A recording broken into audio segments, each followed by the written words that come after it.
Constituye una oportunidad única la apertura de este ciclo Grandes Pensadores del siglo XX. Única porque nos va a permitir meternos en la fábrica en la que se crearon algunos de los pensamientos decisivos de la segunda mitad del siglo que acaba de cerrarse. Vamos a escuchar a Claude Lévi-Strauss, a Jacques Lacan, a Michel Foucault, a Pierre Bourdieu, a Cornelius Castoriadis, entre otros, a Hannah Arendt, que nos van a permitir viajar por los mundos del psicoanálisis, la filosofía, la etnología, la ciencia de la naturaleza, la problemática más profunda de la vida, del lenguaje, de la política. Es decir, recorrer junto a estos pensadores extraordinarios aquello que sigue siendo fundamental para pensarnos hoy a nosotros mismos.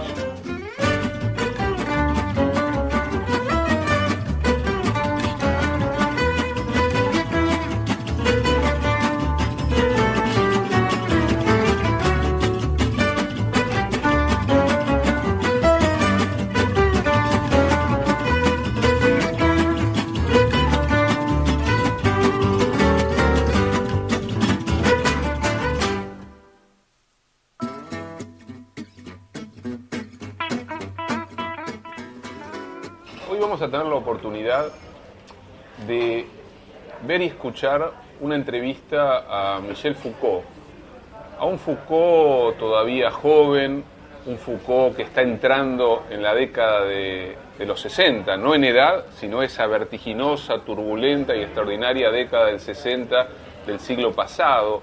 Vamos a poder escuchar a un Foucault que va a reflexionar, ustedes lo van a escuchar y ver, en torno a la relación entre filosofía y psicología.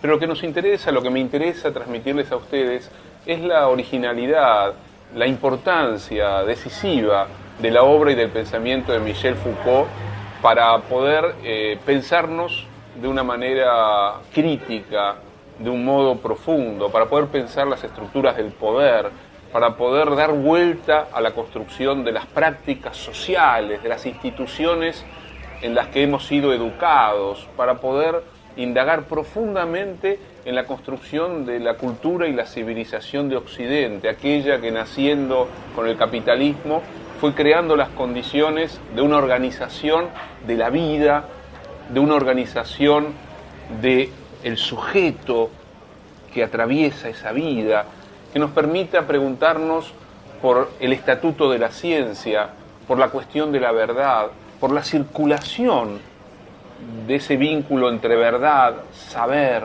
poder.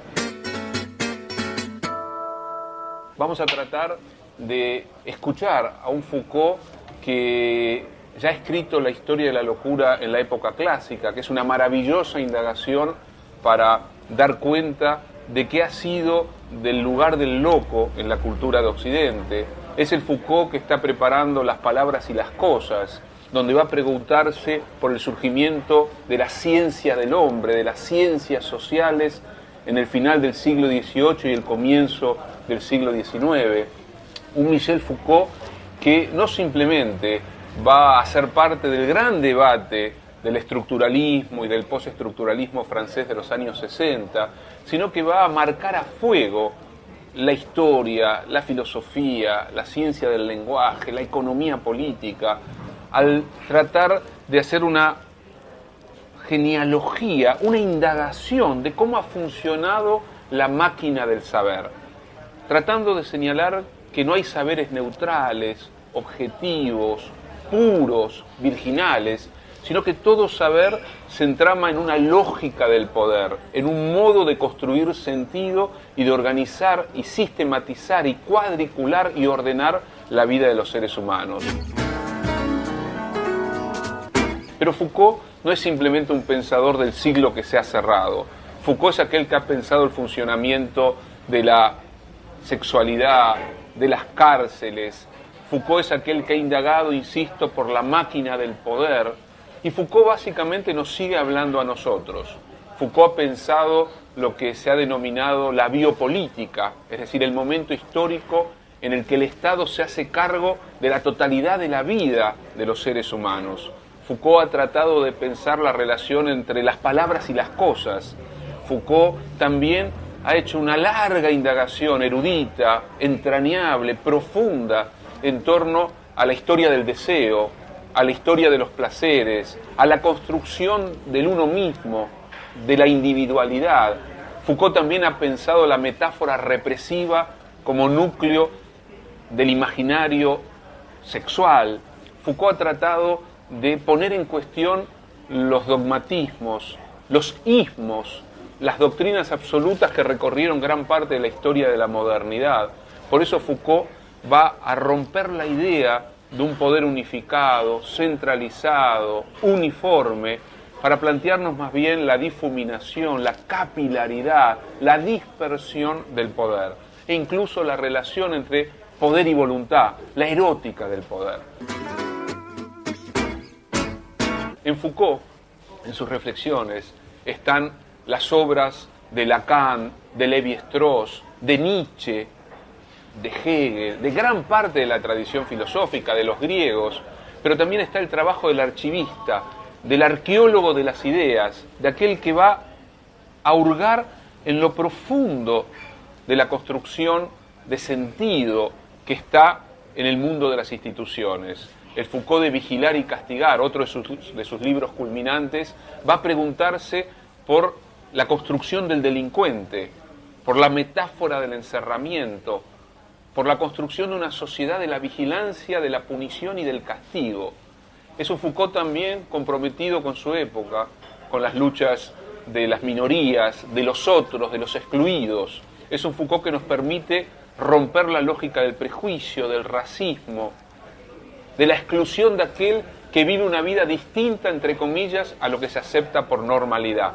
El pensamiento de Foucault es un pensamiento que va contra el estatuto de la normalidad, contra los paradigmas del sentido común. Por eso es clave como pensador para hoy, en este tiempo que nos toca vivir, romper nuestros propios prejuicios, nuestra propia manera de generar exclusiones sociales, raciales, exclusiones de aquellos que viven, piensan de una manera distinta a lo que se acepta por normal. En una sociedad como la nuestra, en un país como el nuestro, en la Argentina, la obra de Foucault es una incitación a un pensamiento crítico, es una incitación a romper los moldes, los dogmas y los prejuicios. Por eso los invito a escuchar y ver a este Foucault joven, que sin embargo ya va anticipando el núcleo de sus ideas principales.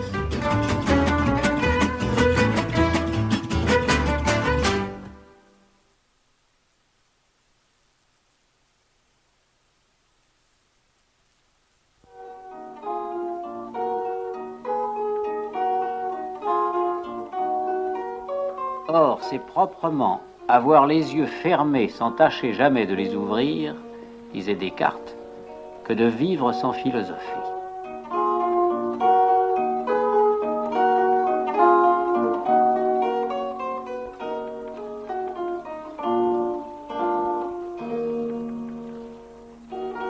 Il y a une vie de la philosophie hors de la classe, une cité des philosophes qui l'englobe et la nourrit.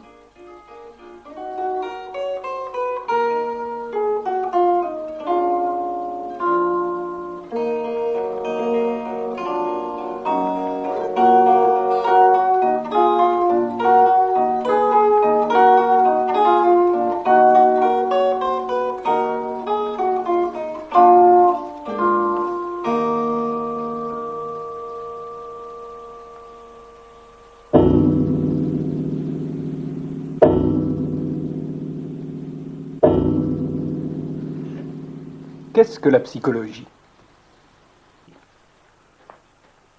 En général, quand quelqu'un pose cette question, surtout à un psychologue, il pose en fait deux questions bien différentes. D'abord, il pose la question de quoi s'occupe la psychologie, mais je ne pense pas que ce soit ça l'interrogation la plus importante et celle qui le préoccupe vraiment. J'ai l'impression que quand on pose la question qu'est-ce que la psychologie, on pose automatiquement cette autre plus fondamentale qui est est-ce que la psychologie est une science? C'est une banalité que ce que je viens de dire, mais je crois tout de même que c'est assez important. C'est assez important parce qu'il est de notoriété publique que le statut scientifique de la psychologie, d'abord n'est pas très bien établi, et ensuite n'est pas clair du tout. Et je crains cependant qu'en posant la question « est-ce que la psychologie est une science ?», on ne pose pas probablement la question la plus fondamentale, celle qui permettrait de résoudre, sinon toutes les autres, du moins l'essentiel des autres. J'aimerais qu'on interroge la psychologie, non pas tellement sur la forme d'objectivité qu'elle peut atteindre, la forme de scientificité dont elle est capable, mais j'aimerais qu'on interroge la psychologie comme on interrogerait n'importe quelle autre forme culturelle. Qu'entendez-vous par une forme culturelle ? Bien, par forme culturelle, j'entends, si vous voulez, la manière dont, dans une culture donnée, un savoir s'organise, s'institutionnalise, libère un langage qui lui est propre et, éventuellement, atteint une forme que l'on peut appeler scientifique ou que l'on peut appeler parascientifique. Alors, j'aimerais que l'on interroge la psychologie à cette racine. En quoi la psychologie est-elle, dans la culture occidentale, une forme de savoir, ce savoir pouvant être une science ou pouvant éventuellement n'en pas être? De ce point de vue, quelle serait votre réponse ? Eh bien, je crois que la psychologie appartient à une certaine forme culturelle qui s'est constituée dans le monde occidental, peut-être dans le courant du XIXe siècle, et cette forme culturelle, tout en apparaissant à ce moment-là, ne date pas absolument, entièrement du XIXe siècle. Il est évident que la forme culturelle que la psychologie a instaurée s'inscrit à son tour dans l'histoire de bien d'autres formes culturelles. Je pense par exemple à ce qu'a pu être la confession pendant tous les siècles chrétiens. Je pense également à ce qu'a pu être la littérature ou le théâtre, à ce qu'ont pu être aussi ces institutions qu'ont été au cours du Moyen-Âge, au XVIe siècle encore, les cours d'amour, les salons, etc. Enfin, voyez-vous, c'est toute cette interrogation que l'homme a toujours portée sur lui-même. C'est cette interrogation qui a pris à un moment donné cette forme culturelle que l'on appelle la psychologie. Vous n'avez pas cité la philosophie. Est-ce que la philosophie n'est pas une forme culturelle, ou bien n'y a-t-il aucun rapport entre la psychologie comme forme culturelle et la philosophie ? Vous me posez en réalité différentes questions. Vous me demandez si la philosophie est ou non une forme culturelle, et vous me demandez d'autre part si la philosophie et la psychologie, entendues toutes deux comme forme culturelle, ont un rapport. Et enfin, vous me demandez quel est le rapport qu'il peut y avoir entre ces deux formes culturelles. À la première question, je crois qu'on peut répondre en disant que la philosophie, c'est probablement la forme culturelle la plus caractéristique et la plus générale du monde occidental. Depuis le début de la pensée grecque, eh bien, jusqu'à Heidegger, jusqu'à maintenant, la philosophie a été ce en quoi la culture occidentale s'est toujours et perpétuellement réfléchie. Dans cette mesure-là, la philosophie n'est pas une forme culturelle, elle est la forme culturelle la plus générale de notre culture. Maintenant, à la question, y a-t-il des rapports entre la forme culturelle qu'est la philosophie et la forme culturelle qu'est la psychologie? À cette question-là, que pourrait-on répondre? On peut répondre de deux façons. On peut répondre que la psychologie n'a fait, en quelque sorte, que reprendre dans un style enfin positif et enfin scientifique toute une série de questions qui avaient hanté, qui avaient animé la philosophie au cours des siècles précédents, et que la psychologie, en traitant enfin de la conduite et du comportement, n'a pas fait autre chose que de démystifier d'une part et rendre positif de l'autre des notions comme celle d'âme, par exemple, ou comme celle de pensée, etc. Dans cette mesure-là, la psychologie apparaîtrait comme purement et simplement la reprise scientifique de ce qui, jusqu'à présent, avait été aliéné et obscur à soi-même sous la forme de la philosophie. Et dans cette mesure-là, la psychologie apparaît très bien comme la forme culturelle dans laquelle l'homme occidental s'interroge lui-même. Et la psychologie, ça serait le rapport fondamental de l'homme à soi, dans une culture comme la nôtre. Maintenant, il y a une autre réponse. Il y a une autre réponse possible, et c'est cette autre réponse, bien sûr, que je préfère. Ça consisterait à dire que la philosophie étant la forme culturelle la plus universelle dans laquelle l'Occident s'est réfléchi, il s'est produit à un moment donné, dans cette forme culturelle et dans cette interrogation qu'elle autorisait, il s'est produit un événement assez fondamental qui date probablement du début du XIXe siècle, peut-être déjà de la fin du XVIIIe. Cet événement, ça a été l'apparition de ce qu'on pourrait appeler une réflexion de style anthropologique, c'est-à-dire qu'est apparue à ce moment-là, pour la première fois, cette interrogation que Kant a formulée dans sa logique, l'interrogation « qu'est-ce que l'homme ?» Mais tout de même, avant Kant, il existe des traités intitulés « Traités de la nature humaine ».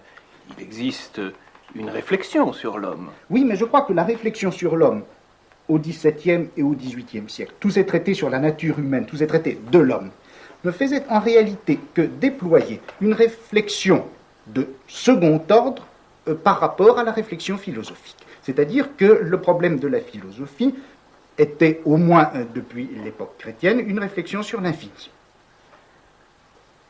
L'homme ne suscitait de questions que par rapport à cette philosophie de l'infini, c'est-à-dire qu'on se demandait à quelles conditions et comment il pouvait se faire que des êtres finis puissent, d'une part, avoir une connaissance vraie, c'est-à-dire une connaissance de l'infini, et pourtant être renvoyés perpétuellement à leur finitude de fait par des choses comme l'erreur, comme le rêve, comme l'imagination, etc. Dans cette mesure-là, la question « qu'est-ce que l'homme » n'était pas, je crois, la question fondamentale de la philosophie. Et puis avec Kant, il y a un renversement de perspective. Avec Kant, il y a un renversement de perspective, c'est-à-dire que pour la première fois, la philosophie s'interroge primitivement sur la finitude. C'est à partir de la finitude que l'interrogation philosophique va se déployer. Il est d'ailleurs caractéristique que, quelque temps déjà auparavant, bien sûr, la pensée de l'infini avait émigré du côté des mathématiques. Tout de même, la critique de la raison pure n'est pas une anthropologie. Oui, mais je vous répondrai par le texte de Kant dans la logique. Vous savez, lorsque Kant dit que les trois questions, que puis-je connaître, que dois-je faire, que m'est-il permis d'espérer, se rapportent toutes les trois à une quatrième question, Vastis der Mensch, la question « qu'est-ce que l'homme ?» et dont il dit qu'elle est à la fois la question de l'anthropologie et la question la plus générale de la philosophie. Et dans cette mesure-là, je crois que Kant est bien, sinon le fondateur, du moins le découvreur de ce nouveau champ philosophique qu'est l'anthropologie, champ philosophique qui est arrivé, je crois, au XIXe siècle, et par l'intermédiaire de la dialectique, de Hegel, de Marx, à recouvrir le domaine qui était traditionnellement celui de la philosophie. Est-ce que vous permettez de vous résumer en quelques phrases qui vous trahiront certainement? Certainement pas. Vous avez distingué deux perspectives. Dans la première, la philosophie ouvre en somme le domaine de la psychologie, mais les sciences humaines en assurent ensuite l'élucidation effective et positive. Dans la deuxième perspective, dont vous avez souligné qu'elle avait votre préférence, l'anthropologie tout entière se trouve prise comme moment destinal, en somme, de la philosophie comme forme culturelle à travers quoi l'Occident parvient à la pensée de soi, ou tente de parvenir à la pensée de soi. Alors, si vous le voulez bien, je voudrais reposer ma question relative à l'essence de la psychologie à l'un et à l'autre de ces deux niveaux. Et d'abord, si l'on admet que la philosophie a en somme prescrit implicitement son domaine aux sciences humaines en général, les sciences humaines prenant maintenant dans l'optique positiviste, disons, le relais de la vieille question philosophique. Dans cette optique-là, en admettant que vous puissiez la mimer provisoirement, qu'est-ce qui assure la spécificité de la psychologie au milieu des autres entreprises que l'on désigne communément du nom de sciences humaines? Eh bien, je crois que ce qui a caractérisé la psychologie et ce qui a fait elle est probablement encore la plus importante des sciences humaines, la science humaine en quelque sorte rectrice, ça a été la découverte de l'inconscient par Freud. C'est-à-dire que la psychologie a elle-même, à l'intérieur de soi, opéré vers la fin du XIXe siècle une reconversion tout à fait étonnante et qui est, je crois, qui ouvre, je crois, la dimension la plus problématique et la plus fondamentale de la psychologie. On peut dire en gros que la psychologie, depuis la fin du XVIIIe siècle jusqu'à la fin du XIXe siècle, a essentiellement, s'est donné explicitement pour projet de faire l'analyse de la conscience, analyse des idées sous la forme de l'idéologie, analyse de la pensée, analyse des sentiments, etc. Et c'est à la fin du XIXe siècle que, brusquement, pivotant autour de son objet, la psychologie ne s'est plus donnée comme science de la psyché consciente, mais science de quelque chose qui venait d'être découvert, science de l'inconscient. Or, à partir du moment où la psychologie se découvrait comme science de l'inconscient, elle ne faisait pas simplement, elle ne pratiquait pas simplement l'annexion d'un nouveau domaine, d'un domaine jusqu'à présent ignoré, elle faisait bien plus. Elle restructurait entièrement le domaine de toutes les sciences humaines. En effet, en découvrant l'inconscient, la psychologie découvrait que le corps lui-même faisait partie de notre inconscient, que la collectivité à laquelle nous appartenons, le groupe social, la culture dans laquelle nous avons vécu font partie de notre inconscient. Elle découvrait que nos parents, notre père, notre mère ne sont pas autre chose que des figures dans notre inconscient, etc. Si bien que toutes les sciences qui avoisinaient la psychologie, comme la physiologie, comme la sociologie, se sont trouvées remodelées et reprises en compte par la psychologie elle-même, par la médiation de cette découverte de l'inconscient. De telle sorte que la psychologie est ainsi devenue,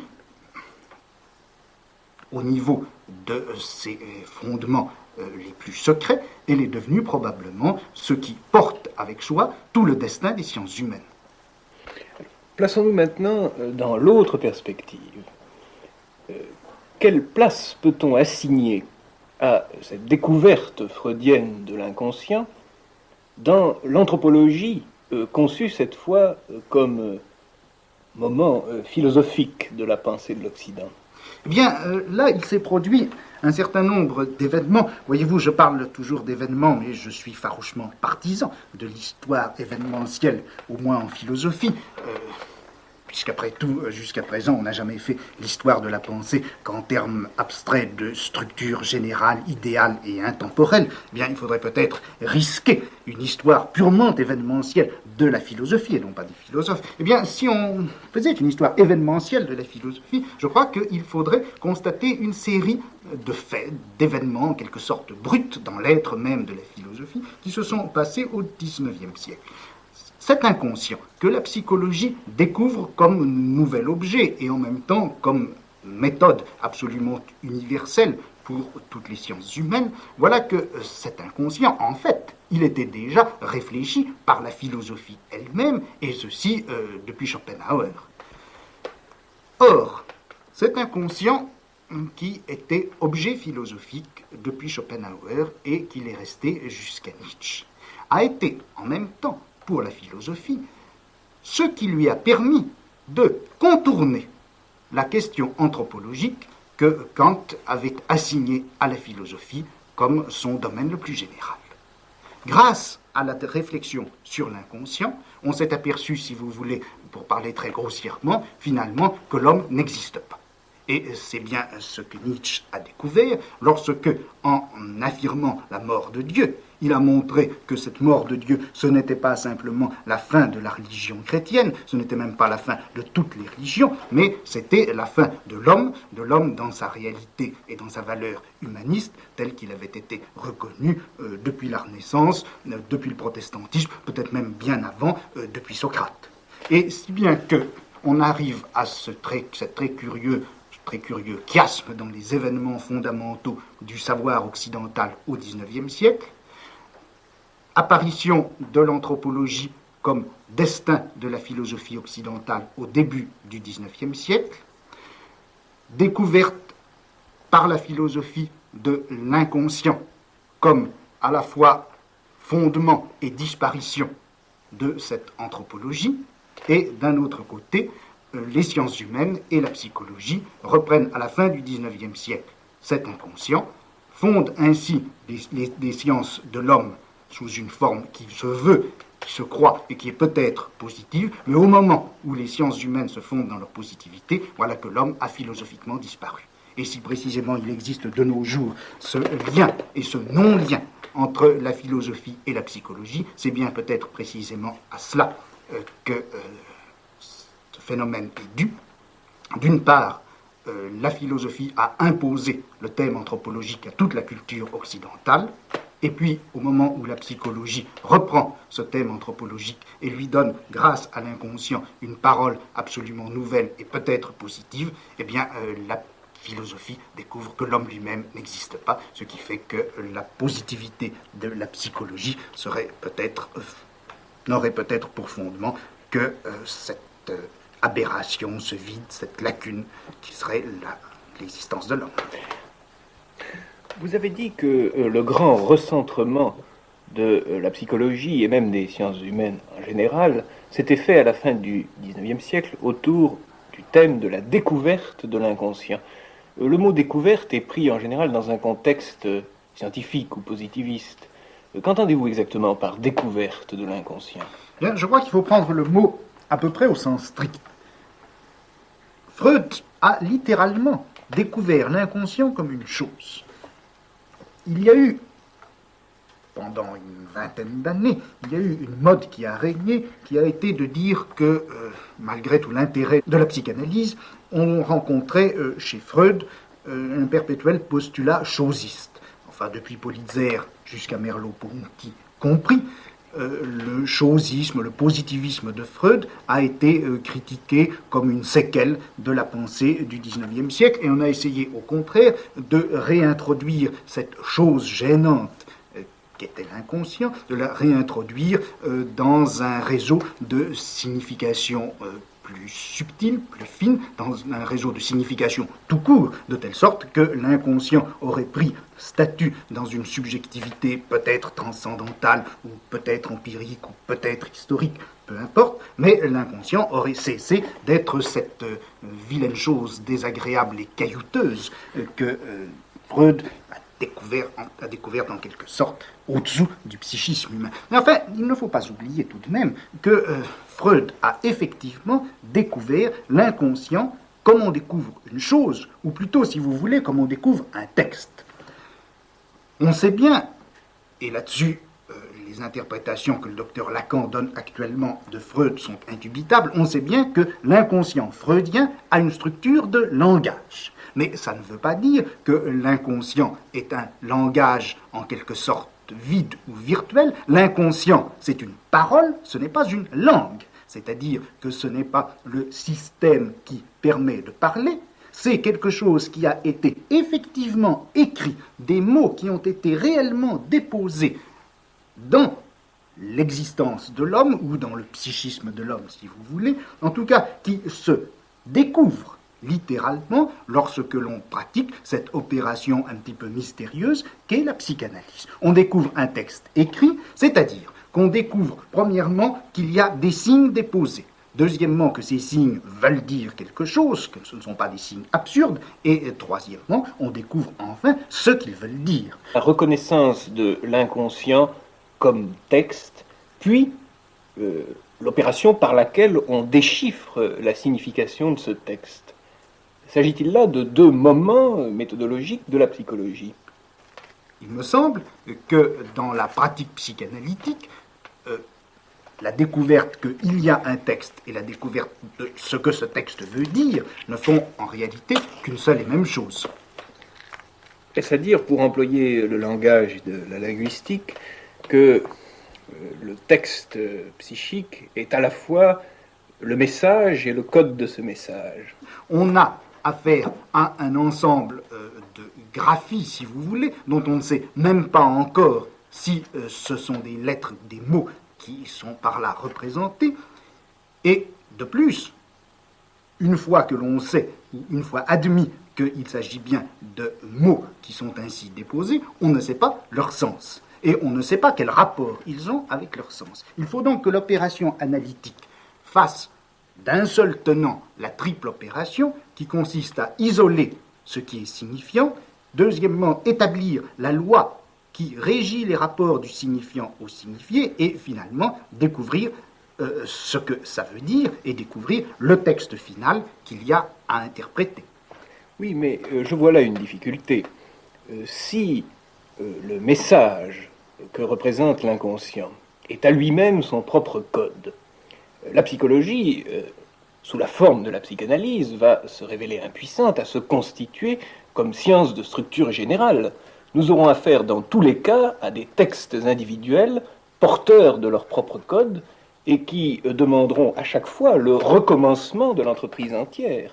Bien, c'est pourquoi il n'y a pas, au fond, de psychanalyse générale, c'est pourquoi il n'y a pas de psychanalyse collective. On ne peut parler de psychanalyse d'une culture, par exemple, ou de psychanalyse d'une société que par métaphore, c'est-à-dire, puisque nous sommes dans le domaine des sciences, par erreur et par abus de langage.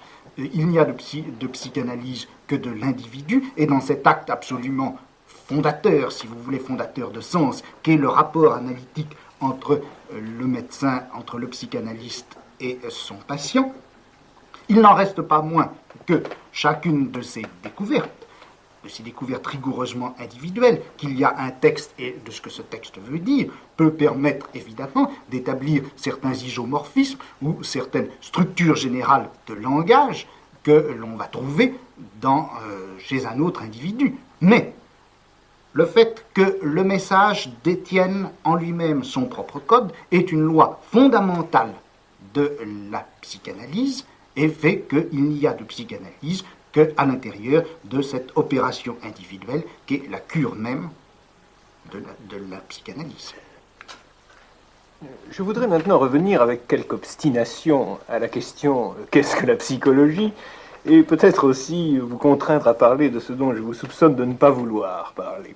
Vous définissez la psychologie comme science ou connaissance de l'inconscient.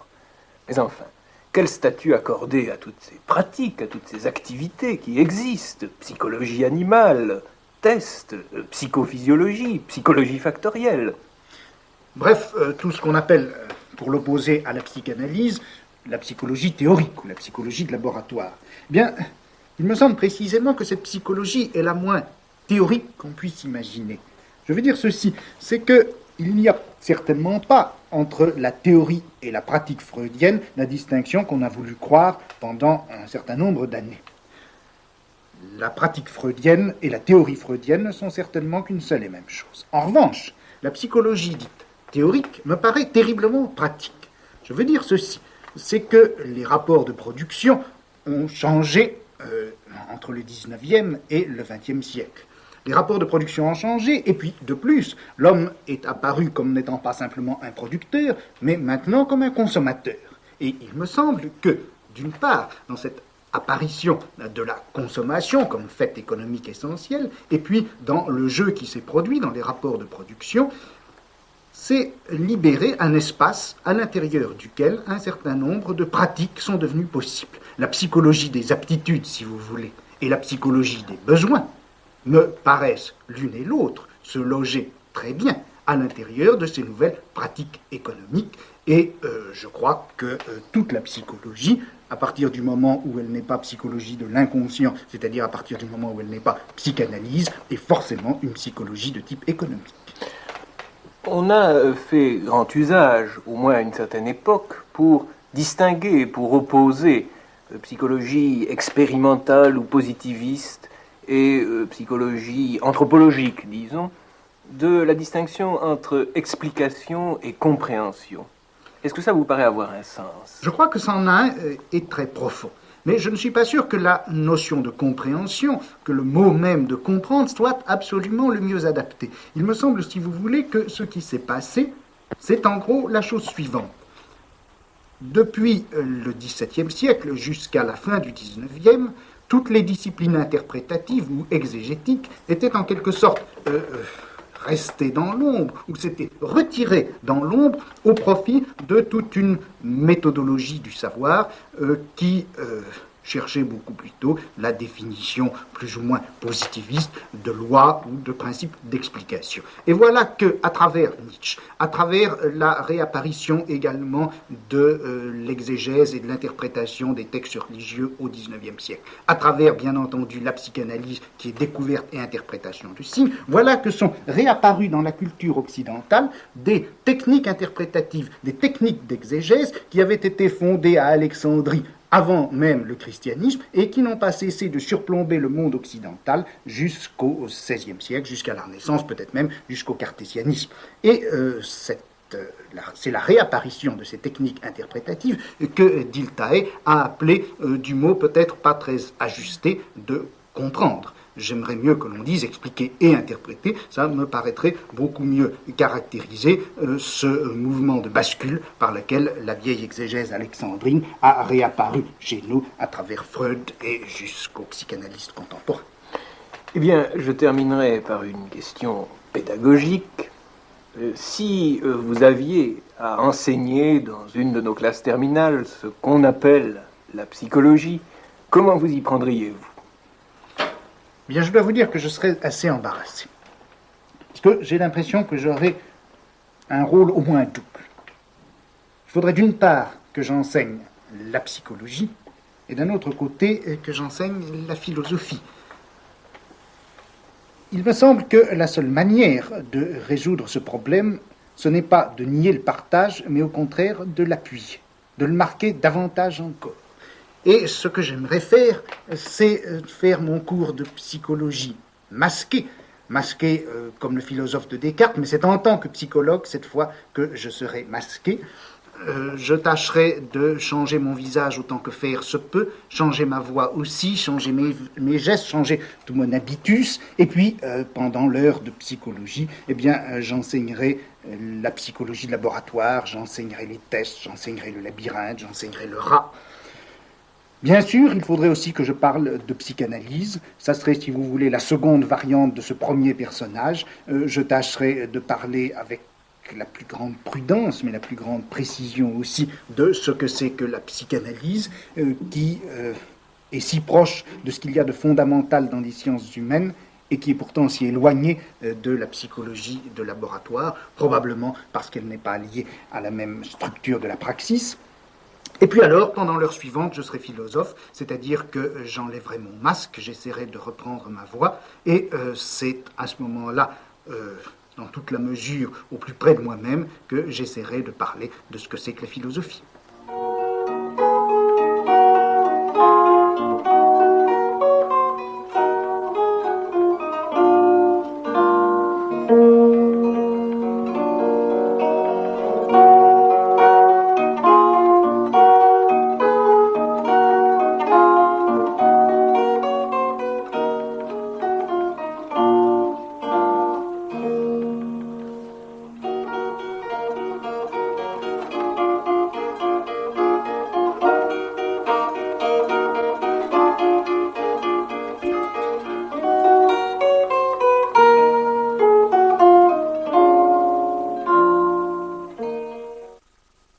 Les decía en la presentación de la entrevista a Michel Foucault que nos íbamos a encontrar con un Michel Foucault joven, al comienzo de los años 60, que ya ha hecho un recorrido más que interesante para desentrañar el funcionamiento de la máquina médica y la máquina psiquiátrica, primero escribiendo una obra como El nacimiento de la clínica y después una obra como La historia de la locura en la época clásica.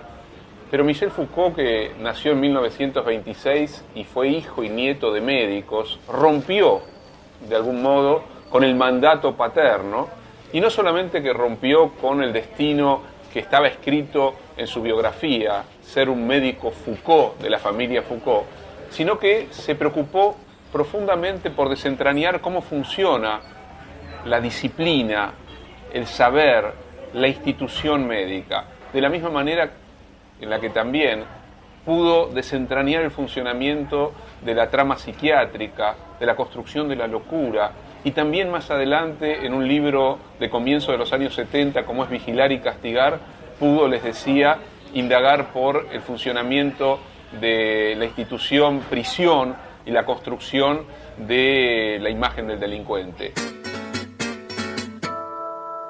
Michel Foucault murió en 1984, murió de HIV, de SIDA, pero de algún modo su muerte tiene que ver con una época, tiene que ver también con un modo de discutir y disputar las certezas del poder. Hay un momento emblemático y entrañable de Michel Foucault encontrándose con Jean-Paul Sartre en una misma manifestación y bajo una misma consigna, que es la lucha contra el sistema carcelario francés. Un Michel Foucault que recorrió los años 60 desde una perspectiva crítica y de compromiso político-intelectual. Un Michel Foucault que vivió en carne propia el prejuicio y la discriminación por su propia elección sexual. Un Michel Foucault que quiso indagar en la lejanía de la historia de Occidente cómo se fue construyendo la cuestión de la trama del deseo, de los placeres, la construcción, podríamos decirlo de este modo, de la subjetividad. Un Michel Foucault que sospechó de toda máquina construida desde la lógica del poder.